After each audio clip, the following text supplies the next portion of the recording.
Aujourd'hui, on va parler de comment repérer les opportunités générationnelles qui donnent entre x10 et x20.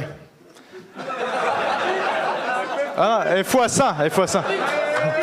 OK, non, sérieusement, à chaque décennie, selon l'histoire, il est possible de faire entre x10 et x100, et c'est pas une blague. Donc, la vidéo...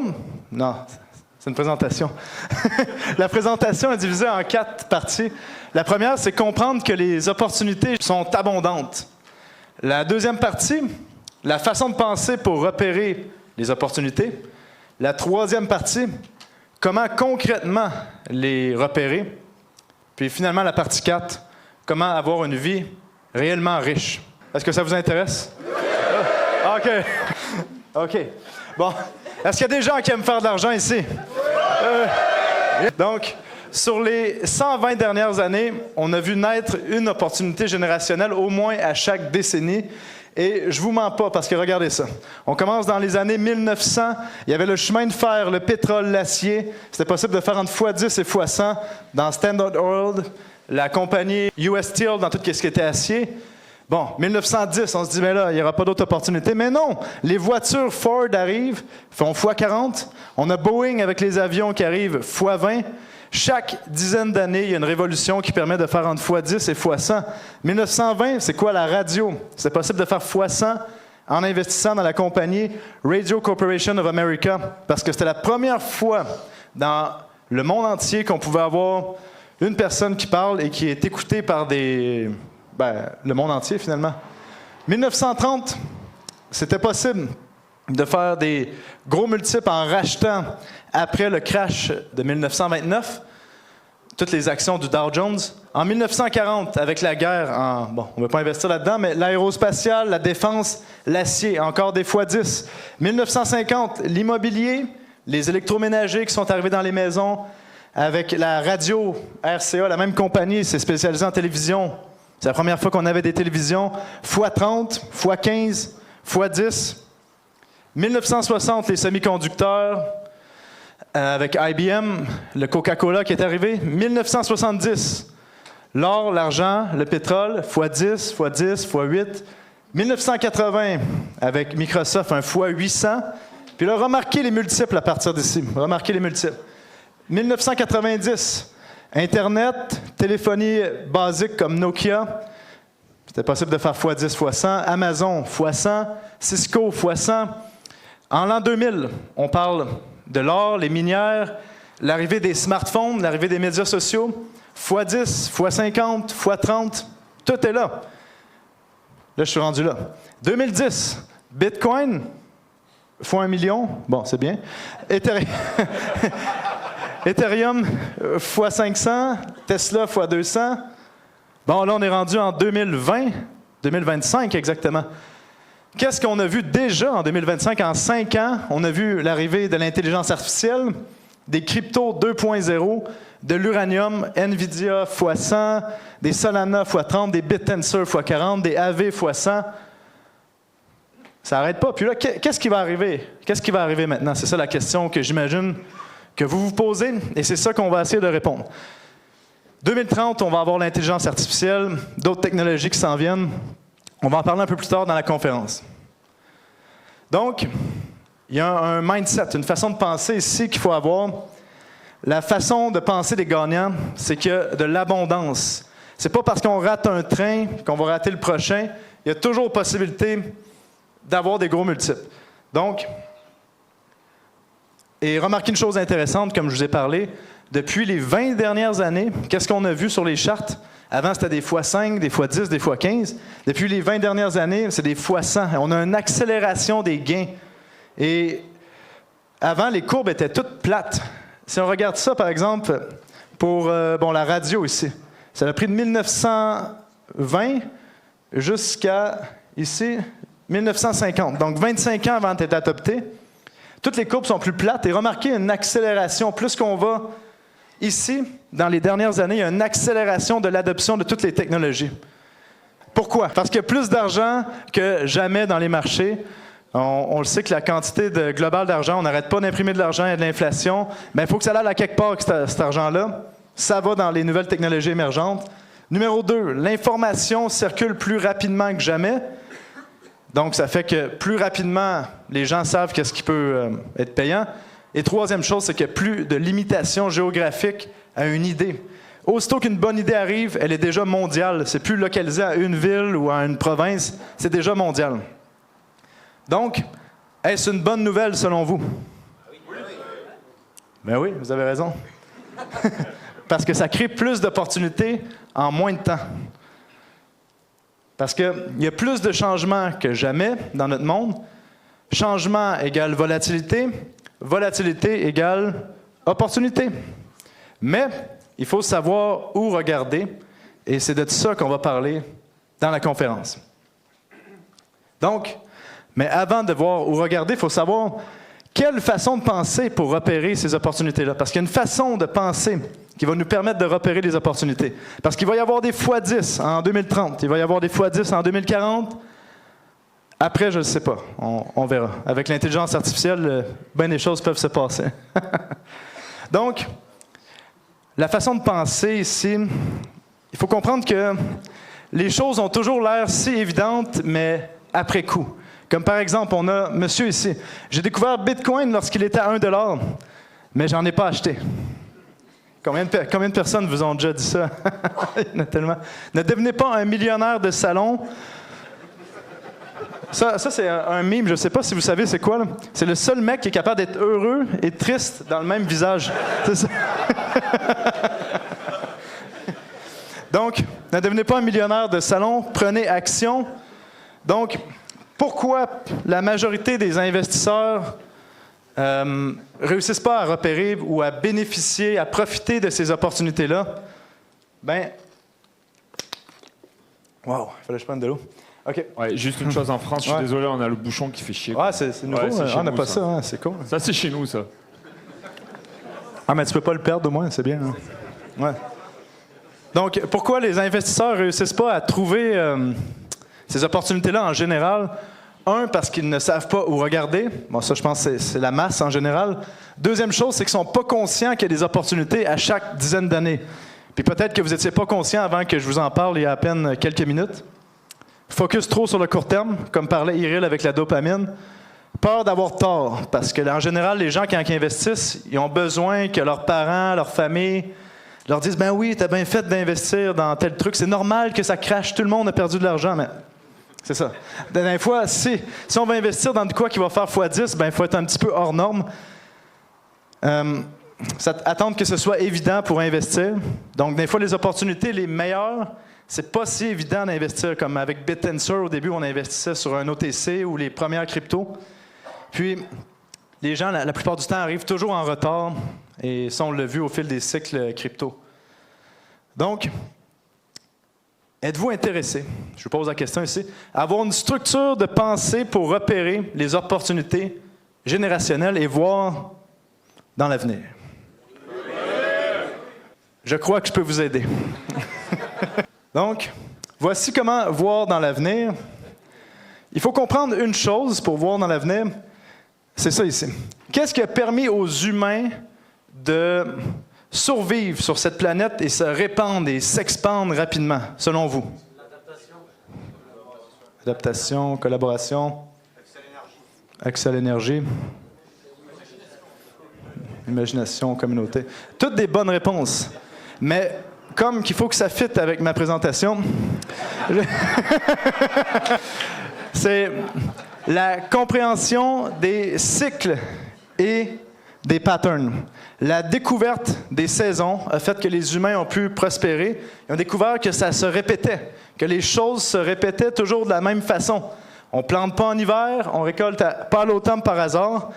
Et quand on a compris ça, ça a permis aux humains de commencer à s'organiser, à stocker, à planifier. Et tout dans la vie n'est que cycle et pattern qui se répètent. Si on pense à la lune, les saisons, les femmes, notre énergie, dormir, se réveiller, le marché haussier, le marché baissier, les cycles politiques, les étoiles, la vie, la mort, tout est un cycle dans notre vie. C'est comme si la vie, reconnaissez le fond de la matrice, était dictée par des lignes de code informatiques qui se répètent. Avez-vous déjà eu cette réflexion-là?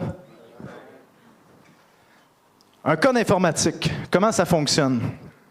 Généralement, c'est un langage structuré qui donne des instructions à un ordinateur. Donc, c'est des codes qui tournent en boucle ou qui fonctionnent par une condition. Si l'événement X arrive, ben, la suite du code, la ligne suivante, c'est Y, qui va amener à Z. Dans la vie, c'est la même chose. Quand l'événement X arrive, souvent, ça amène généralement l'événement Y, qu'on peut anticiper. Donc, la seule façon de voir dans l'avenir, c'est identifier les cycles et patterns. Donc, il y a 2 niveaux d'application avec les cycles et patterns pour voir dans l'avenir. Pourquoi je vous parle des cycles et patterns? C'est parce que c'est en comprenant les cycles et patterns qu'on va pouvoir faire des opportunités générationnelles. Donc, comment on peut les utiliser? C'est 1, l'observation. Donc, qu'est-ce que ça veut dire d'observer un cycle ou un pattern? C'est de reconnaître qu'il existe, de voir, OK, quand il y a tel truc qui se passe, ça amène des gains. Quand il y a tel truc qui se passe, ça amène des pertes. Quand il y a tel truc qui se passe, les gens changent d'émotion de telle façon. Je vous donne des exemples. Chaque fois que le fear and greed monte à 90, il reste 1 à 4 semaines, puis le marché corrige. OK, observation intéressante. Deuxième observation, chaque fois que je m'entraîne, je passe une belle journée. Ah, OK. Troisième observation, chaque fois que les gens sur les médias sociaux parlent de marché baissier, c'est souvent un retournement imminent qui s'en vient. Chaque fois que Jacques m'appelle pour acheter des cryptos, il y a un crash quelques jours après. On a tous un Jacques dans notre vie, je pense. Donc, ça, c'est le niveau 1, c'est d'observer. Le niveau 2, c'est d'utiliser les patterns et les cycles qui se répètent pour anticiper qu'est-ce qui va arriver puis créer sa stratégie. Donc, on utilise des patterns puis on se fait des règles claires pour les utiliser. Donc, l'exemple, quand le fear and greed est en haut de 90, c'est le temps de commencer à prendre des profits. Si je veux passer une belle journée, je planifie un entraînement au début de ma journée. Si les gens commencent à paniquer sur les médias sociaux, peut-être que c'est le temps d'acheter tranquillement. Si Jacques m'appelle pour acheter des cryptos, je commence à vendre, puis peut-être que je vais pouvoir acheter plus bas. Donc, l'idée à travers tout ça, c'est de faire travailler le cycle ou le pattern avec nous et non contre nous. Donc, le cycle ou le pattern devient notre employé. Donc, notre employé qu'on va utiliser pour faire des gains. Et la caractéristique des cycles et des patterns, c'est qu'ils n'ont jamais exactement la même forme, mais c'est des structures rythmées qui se répètent, qu'on peut réussir à identifier parce qu'il y a certaines choses qui se passent d'une façon, on vit un peu la même vibe. Puis, il faut être capable aussi d'identifier lorsque les choses divergent et ne vont pas se répéter. Ça, c'est un point important, bien sûr, dans toute l'histoire, là. Question pour vous. OK. Qu'est-ce qu'ont en commun ces 3 éléments? Un investisseur légendaire à succès, un athlète qui gagne les championnats du monde, une opportunité générationnelle qui donne entre x10 et x100. Discipline, mindset, persévérance, préparation. Toutes des bonnes réponses. Mais il faut que ça fitte avec ma présentation. Donc, chacun des 3 éléments, il y avait des patterns précis qui ont suivi pour arriver à soit créer l'investisseur, l'athlète ou l'opportunité.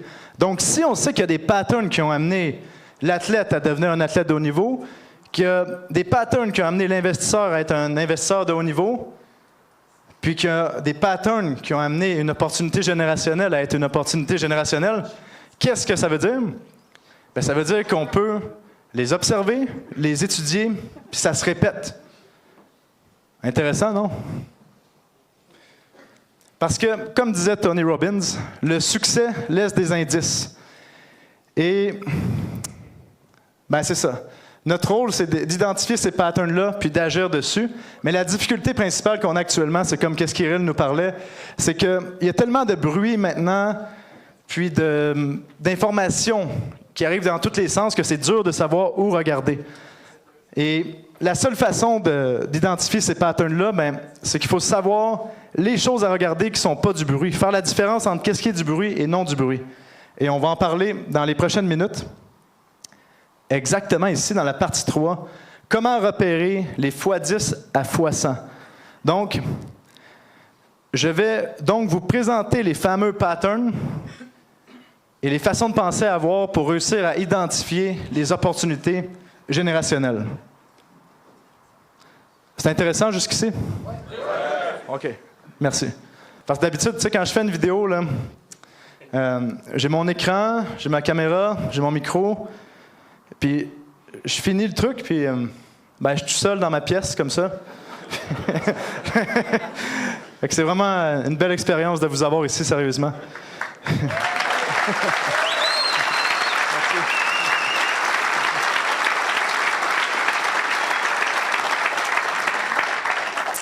Puis en passant, j'ai rencontré vraiment des belles personnes pendant la pause dîner. Là. Merci à tout le monde. Je sais que j'ai pas le temps de pouvoir parler à tout le monde, mais je vais essayer de le faire avant la fin de la journée. Donc, on va voir les 10 règles. Si on revient à la présentation, la règle numéro 1, c'est que chaque innovation prépare la suivante. Ça crée l'infrastructure ou le chemin pour la suivante. Par exemple, c'est comme des blocs Lego. Bitcoin a amené la blockchain. La blockchain a permis l'arrivée d'Ethereum avec les smart contracts, puis les smart contracts permettent la tokenisation des actifs. À chaque fois qu'on voit une nouvelle innovation, il faut imaginer quelle peut être la suivante qui peut se greffer à ça, comme des blocs Lego. Deuxième chose, chaque nouvelle opportunité générationnelle, elle répond à un manque de la technologie en place. Donc, quand on a une technologie qui est dominante, là, qui sature, qui ralentit, qui a des douleurs, comme par exemple si on prend le transport, je pense qu'avec un exemple, ça va être le plus facile. Le transport, on veut transporter de la marchandise. Au début, c'était des chevaux. Mais c'était quoi le problème? Il était limité par la fatigue. Donc, qu'est-ce qui pourrait remplacer les chevaux? Ah, on parle des voitures, mais là, on a une autonomie et des capacités limitées. On passe au train, mais là, ça manque de flexibilité. Il faut suivre un chemin de fer. Donc là, on passe à l'avion. C'est plus rapide, mais encore, on manque de flexibilité. Il faut arriver à un aéroport. Fait qu'est-ce qui s'en vient demain? Les drones qui vont être plus flexibles. Vous comprenez? Chaque problème, il va y avoir une solution qui s'en vient. Il faut commencer à réfléchir comme ça. Règle numéro 3. Moins cher, plus efficace et sauve du temps. Donc, l'innovation est juste meilleure que ce qui existe déjà. Comme par exemple, les courriels, c'était mieux que les fax. Donc, c'est plus rapide, plus efficace. Donc, ça a fait en sorte que, rapidement, on a utilisé les courriels plutôt que les fax. L'exemple numéro 2, on l'a actuellement. Là, je vous montre une autre opportunité générationnelle. La tokenisation des actifs réels sur blockchain permet aux institutions de sauver de 10 à 20 des coûts fixes sur les fonds d'investissement. On parle de milliards de dollars. Donc, c'est là. Ondo, Aave, Chainlink, Syrup, RSR. Qu'est-ce qu'on attend, t'sais? On sauve des coûts. C'est juste le temps que la technologie soit adoptée. Numéro 4, il y a des gens qui changent de comportement pour adopter la nouvelle technologie. Quand on voit une minorité de gens qui commencent à changer leur habitude, mais surtout qui ne peuvent plus s'en passer, là, comme par exemple avec l'IA générative, avec ChatGPT, c'était vu comme un jouet pour étudiants. Maintenant, dans chacune des plus grosses boîtes du monde, on utilise ChatGPT ou une IA générative. Bitcoin, c'était de l'argent pour les geeks. Aujourd'hui, c'est reconnu comme une réserve de valeur mondiale, etc.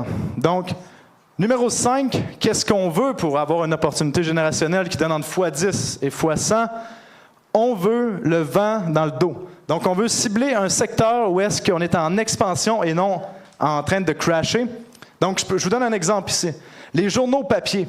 Même si on investit dans la meilleure boîte de journaux papier, ça n'a pas le vent dans le dos, là, ça a le vent dans la face. Je ne sais pas si ça se dit en français de France. Ouais? OK. Ça a le vent dans le visage. OK. Regardez la charte ici. Ça, c'est le nombre de personnes qui lisaient le journal à chaque jour. On a passé de 70 % de la population à 10 %. Puis les gens qui lisent jamais le journal, on est presque à 50 % de la population. Donc, on ne veut pas un secteur qui est en déclin, on veut un secteur qui est en expansion. Exactement, merci. Puis, d'autres secteurs en déclin, la télévision par câble, les DVD, les cassettes, oubliez ça. C'est pas là que vous allez trouver les opportunités générationnelles, à moins que je me trompe, là. On veut les secteurs qui ont le vent dans le dos, OK? Donc, intelligence artificielle, robotique, Web 3, finances décentralisées. Maintenant, règle numéro 6. Ça va? Vous continuez de suivre? OK. Règle numéro 6, visez là où il y a un coût de circuit potentiel. Donc, on parle de perte modérée et coût de circuit potentiel. Donc, quand on a un investissement, qu'on se dit que si les choses vont mal, on va peut-être perdre 20-30 %, peut-être 50 % de notre investissement, mais si ça va bien, on fait un x10 à x100. C'est comme ça qu'il faut penser si on veut repérer les coûts de circuit. Puis, comment est-ce qu'on réussit à avoir des ratios risques-récompenses extrêmement positifs? Bien, c'est quand on a des extrêmes, des chartes dans les extrêmes, des sentiments dans les extrêmes, comme on a vu juste avec les tarifs. C'était la 4e fois en 30 ans qu'on avait l'index de la peur aussi haute. D'acheter le crash des tarifs, on est déjà à plus que x2 sur tous nos investissements. C'est ça, des risques ratio-récompense extrêmement positifs. 7, on veut voir les insiders et les baleines accumuler des positions. Donc, on voit la smart money, les fondateurs expérimentés, les firmes de capital de risque qui se positionnent. Donc, on est comme les petits poissons ici qui suivent les baleines dans l'océan. C'est pas nous qui va faire la tendance, mais on peut les suivre, puis suivre leur chemin, et c'est là, généralement, qu'il y a les opportunités. Règle numéro 7, accumulation. Ben, c'est la même règle par les insiders, mais ça, c'est un pattern d'accumulation de Wyckoff. Sur une charte, ça ressemble à ça. Numéro 8, catalyseur imminent. Ça peut être technologique, culturel, réglementaire. Donc ça veut dire de suivre les politiciens ou les personnes puissantes, suivre qu'est-ce qu'ils font et non qu'est-ce qu'ils disent. Donc je vous donne des exemples. Au Canada, en 2017, on a légalisé le cannabis. Qu'est-ce qui est arrivé? Plusieurs compagnies ont fait entre x50 à x100. Un changement de stratégie, MicroStratégie décide d'investir sa trésorerie en Bitcoin, son action fait x100. L'immobilier, par exemple, il y a une nouvelle autoroute qui va passer à un endroit, bien, vous achetez des terrains, par exemple, si vous avez l'information privilégiée, les terrains font tout x10. C'est ça les changements, un catalyseur imminent, la règle numéro 8. Règle numéro 9, on veut voir les fondamentaux s'améliorer et le prix qui stagne, comme les cryptos en ce moment, qui sont en train de développer. Comme on a vu avec Bitcoin, dans l'accumulation 2022-2023, les fondamentaux s'amélioraient. On voyait des pays, des institutions qui en accumulaient. Le prix stagnait. On avait une opportunité asymétrique. Et enfin, la règle numéro 10 pour repérer les opportunités générationnelles, c'est que l'idée est méprisée. Il y a une indifférence des médias et de la masse. Donc, on ne cherche pas qu'est-ce qui est à la mode. On cherche où est-ce que... qu'il y a une opportunité, finalement. Donc, si on pense à Bitcoin, on était tous vus comme des idiots si on achetait ça il y a 10 ans. Maintenant, on a l'air des génies. Les cryptos avant 2024, c'était pas reconnu. Maintenant, on a l'air d'être intelligent. Ah, t'as acheté des cryptos en 2020? Ben ouais. Ou Michael Burry, dans le film... c'était The Big Short, c'est ça. Il avait prédit le grand crash immobilier de 2008. Tout le monde le ridiculisait. Puis finalement, il a eu raison, puis son fonds d'investissement a fait des milliards de dollars. Donc, les opportunités générationnelles naissent quand la réalité est en train de changer, mais que la majorité vive encore dans l'ancien monde. Donc, juste pour vous montrer le timing, quand est-ce qu'on rentre dans une opportunité générationnelle? Si on rentre trop tôt, ton capital est immobilisé, puis il faut que tu attendes 10 ans. Ça, c'est frustrant. Si on rentre trop tard, tu achètes le sommet d'un ETF, puis c'est toi la liquidité de sortie. Ça, c'est tannant aussi. Donc, on veut le juste moment, le moment parfait. C'est quoi le moment parfait? C'est le moment juste avant que ça monte. Fait que ça, c'est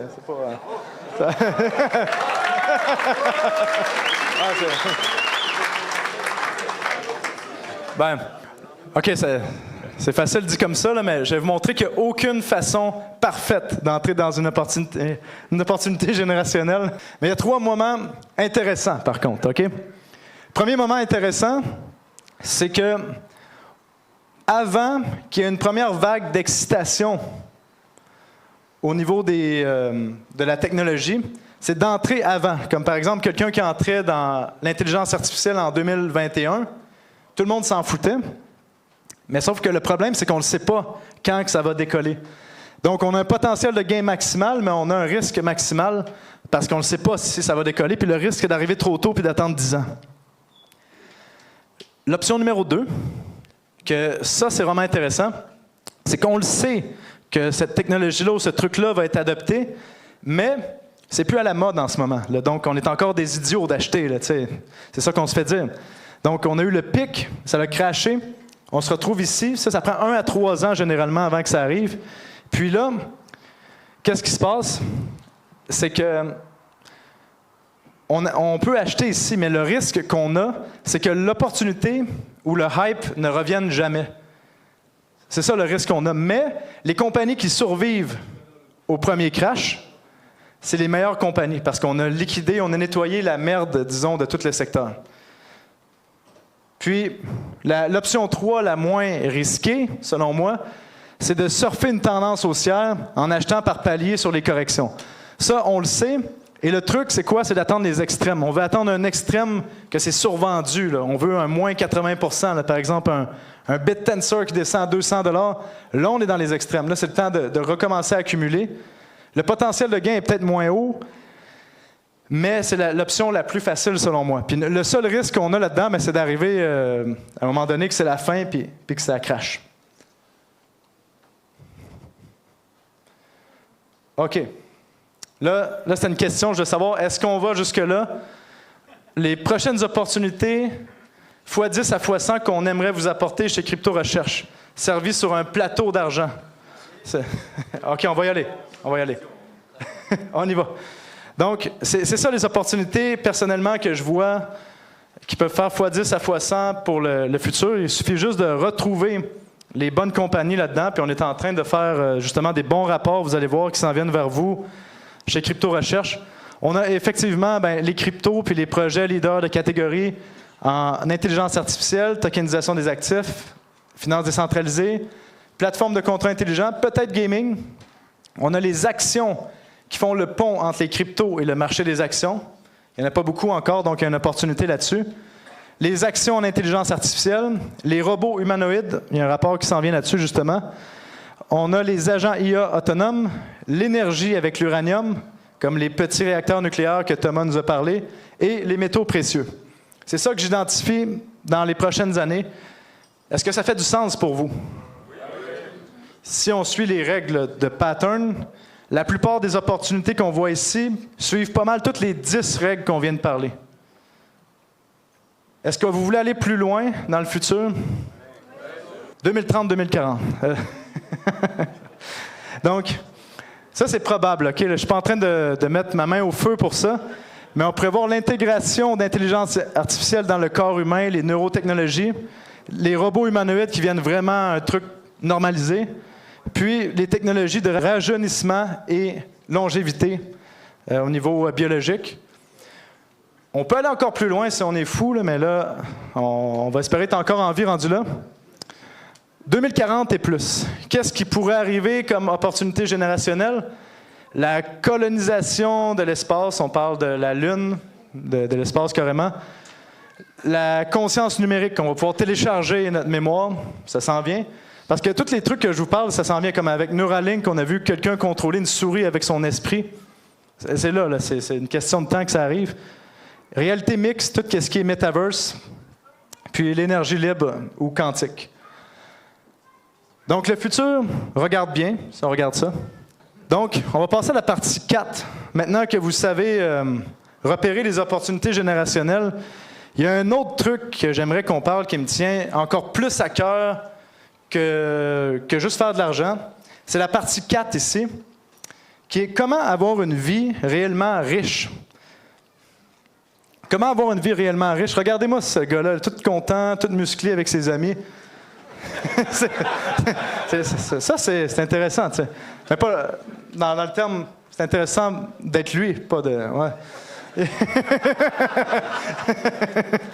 Dans le fond, ce que je vais vous dire, pourquoi je vais vous parler de ceci, c'est parce que j'ai rencontré plusieurs personnes autour de moi qui ont déjà atteint leur objectif, autant financier que dans d'autres choses, des millionnaires, des multimillionnaires, mais qui sont malheureux.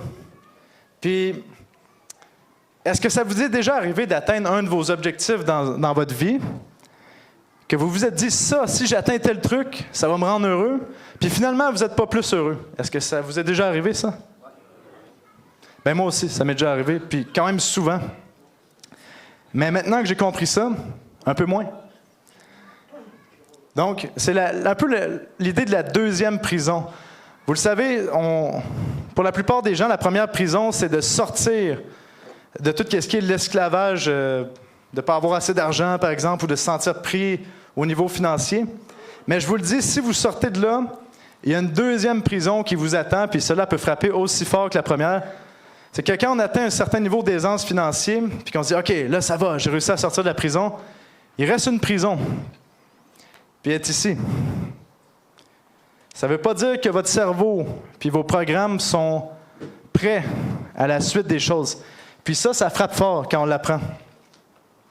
Donc, utilisons la volatilité des cryptos pour évoluer plus rapidement. Est-ce que vous connaissez Victor.com? Victor.com, c'est un personnage qui a été inventé dans le livre « La Bible du Bitcoin et des crypto-monnaies ». Oui, c'est ça, si vous avez déjà lu le livre que j'ai écrit. Qu'est-ce qu'il nous a dit dans le dernier rapport? C'est que les marchés nous reflètent certaines facettes de nous-mêmes, mais en version accélérée. Les marchés financiers nous exposent à toutes nos faiblesses, qu'on le veuille ou non, et nous forcent à les regarder en face. On est comme ça. Puis le marché vient nous... On n'a pas le choix de les regarder en face. Donc, maintenant, parlons... Vous allez voir, on va revenir avec ça. Quels sont les facteurs qui permettent qu'on ait une vie réellement riche? Donc, il y a 6 facteurs qu'on a identifiés. Vous avez vu la vidéo avec Phil que j'ai faite peut-être, qui est sortie hier. On a mission de vie, le temps, la liberté, la vitalité, la forme physique, paix intérieure, la qualité des relations et l'argent, numéro 6. C'est toutes des formes de richesse à travailler, selon moi. Puis souvent, ça peut être négligé. Parce que si on regarde une charte comme ça, qu'on met un pointage sur 10 à chacune des richesses qu'on vient de parler ici, ça fait un pointage sur 60. Par exemple, quelqu'un ici qui est énormément riche financièrement, mais qui n'a pas travaillé ses autres sphères de sa vie, se retrouve avec un score de 23 sur 60. Alors que quelqu'un peut-être qui est un peu moins riche, mais qui s'en sort bien, mais qui travaille les autres aspects de sa vie, 47 sur 60. Qui est le plus riche? À vous de voir. C'est vraiment une question de perception. Parce que moi, je pense que, comme il est écrit ici, là, que la richesse monétaire, c'est important, mais ce n'est qu'une partie de l'équation pour avoir une vie riche. Puis ne méprenez pas mes mots, la richesse financière est importante selon moi, et il y a plus. Il faut travailler les deux en même temps. Donc, pourquoi je vous parle de ça? C'est parce que dans notre société, on est programmé à ne voir que la richesse monétaire comme la vraie richesse, mais on peut nettoyer son cerveau. Puis ça, c'est intéressant. Donc, avez-vous déjà eu l'impression que votre vie ne va pas dans la direction que vous voulez ou que vos pensées et vos actions ne vont pas dans la direction que vous voulez? Est-ce que ça vous est déjà arrivé? Je peux vous dire peut-être une partie de la réponse pourquoi. Vous le savez, on va tous dans une direction. Mais la plupart des gens ne vont pas dans la direction qu'ils veulent parce que leur programme ou leur code informatique dans leur tête ne les amène pas au bon endroit. C'est comme si on avait un auto qui était désaligné, qui tire toujours vers la droite. Moi, je vais aller par là, vers la gauche, mais l'auto tire toujours vers la droite. Pourquoi? Parce que le code dans ma tête, c'est pas le bon. Qu'est-ce qu'on fait quand on a un auto qui est désaligné? On va au garage, puis on fait réaligner l'auto. Qu'est-ce qu'on fait quand notre code informatique est désaligné dans notre tête et qui ne nous amène pas au bon endroit? On fait rien d'habitude. Mais là, je vais vous montrer comment aller au garage. Parce qu'on peut aller au garage pour réaligner notre code informatique dans notre tête. Donc, comment aligner cette direction? Vous allez voir, ça ressemble un peu avec ce qu'on a vu avec les opportunités générationnelles. On doit identifier les programmes qui ne nous amènent pas au bon endroit. Puis, ces programmes-là, qu'est-ce qu'on fait? On leur fout au pied au cul, puis on remplace cette ligne de code-là par une ligne de code qui nous amène où est-ce qu'on veut aller. Parce que, comme les opportunités générationnelles qu'on vient de voir, il y a des patterns et des cycles qui nous amènent soit vers une opportunité générationnelle, soit entre une valeur nette de 0 à 10 000 $, c'est un type de façon de penser. Une valeur nette de 10 000 à 100 000, c'est un autre type de façon de penser. Si vous parlez à quelqu'un qui est entre 0 et 10 000 $, il ne vous parlera pas de la même façon que lui qui est entre 1 million à 10 millions de dollars. C'est des plateaux, c'est des façons de penser qui amènent là. Mais là, vous dites, ben non, peut-être pas même. OK. Si on va voir le bonheur. Le bonheur ici, si vous parlez à quelqu'un qui a un bonheur à 0 à 2 sur 10, quand il parle, on n'aura pas le même discours que quelqu'un qui a un bonheur de 8 à 10 sur 10. Puis tout ça, c'est une question de ligne de code, de pattern. Donc, comment est-ce qu'on fait ça? C'est la même chose que pour les opportunités générationnelles. On doit observer les patterns qui fonctionnent, de gens qui ont qu'est-ce qu'on veut, de gens qui vivent de la façon qu'on veut, autant en bonheur, en énergie, en forme physique, dans toutes les richesses qu'on vient de parler, bref.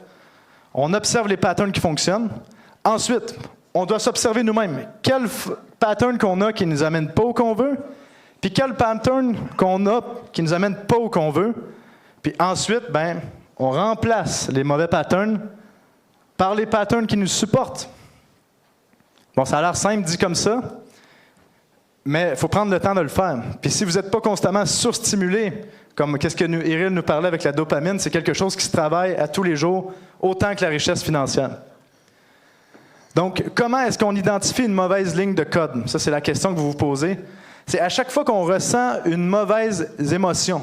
Chaque fois qu'on ressent une mauvaise émotion, ça veut dire qu'il y a un code qui n'est pas à bonne place, qui ne nous amène pas au bon endroit. Je vous donne quelques exemples. Mon ami dit qu'il ne peut pas venir me voir et je me sens rejeté. C'est quoi la mauvaise ligne de code? Peur du rejet. J'ose pas approcher cette fille parce qu'elle est trop belle pour moi. C'est quoi la mauvaise ligne de code? Peur de ne pas être à la hauteur. Pattern du plafond de verre. Il pleut dehors, je suis d'une mauvaise humeur. Pensée de victime, c'est le code informatique, c'est ça qui est implémenté. Je me sens fatigué, je ne vais pas m'entraîner. Manque de discipline, donc travaille là-dessus. Chaque fois qu'on ressent une mauvaise émotion, ça veut dire qu'il y a quelque chose qui cloche. Donc, changer ces programmes demande un effort conscient. Puis honnêtement, je pense que la personne qui est capable qui comprend, qui peut changer ses façons de penser de façon consciente, c'est lui qui va être créateur de sa propre réalité. Puis je terminerai là-dessus en vous disant qu'on ne sera jamais parfait à notre premier essai, mais l'erreur, c'est de ne pas commencer.